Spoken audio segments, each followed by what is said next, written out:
My name is Tristan Nelson, and my hometown is Springfield, Vermont. So how did you get to Emory from Vermont? I got to Emory from Vermont following my graduation at Plymouth State University.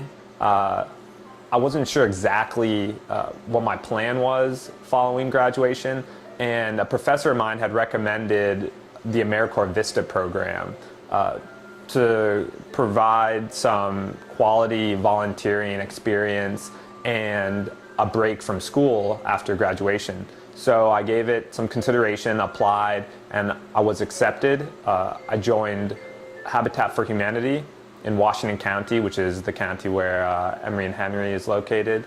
And after my AmeriCorps Vista service was up, it's a one-year appointment, I applied to a position at Emory and Henry, and Professor Tal Stanley was one of the people I interviewed with, and he invited me back to his office to talk about a different position than the one I applied to, and that's how I was originally brought to Emory and Henry working here.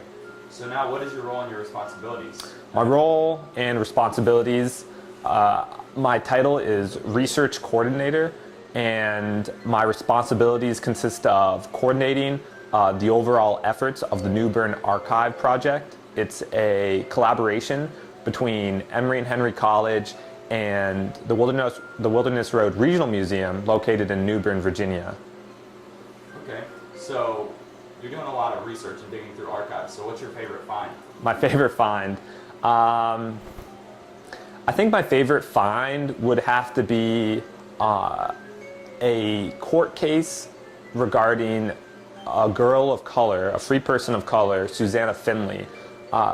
I had only been working here for maybe 3 or 4 months at the time, and a lot of the documents that we get from the museum, they come already parsed through, or other people have taken a look at them over the last 30, 40 years the museum has been in existence. But every now and then we get a box that hasn't been touched at all, maybe in 150 years, maybe since they put it away at the courthouse in the 19th century. And those kind of moments are really exciting because you're the first person to touch it and to look at it in 150 years. What kind of connections have you been able to make from your work that you do here to society today as a whole? I think that one case in particular comes to mind right off the bat. It was a sexual assault case.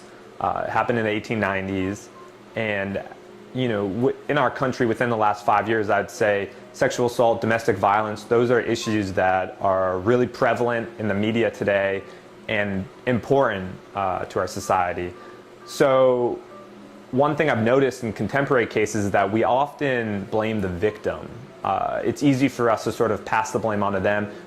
They were asking for it, or what they were wearing or their behavior sort of invited the assault.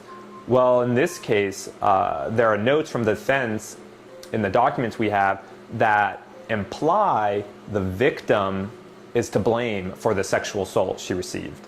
So, I thought it was really interesting and something that can really be compared to contemporary cases today. Do you have anything else you'd like to add? Yeah, I'd like to talk about one particular case that I discovered a year and a half ago, early on in my work here at the archive. The case is about a girl, a free person of color, Susanna Finley. She was apprenticed out to Henry Patton in the 1830s. She was 12 years old. She didn't have a choice in the matter.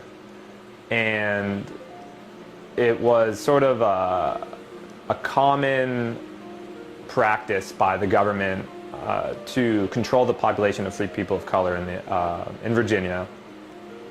But what's exciting about the case is that I had discovered it in a box that hadn't been gone through by the museum and by the past volunteers at the museum. A lot of what we get here has been gone through already.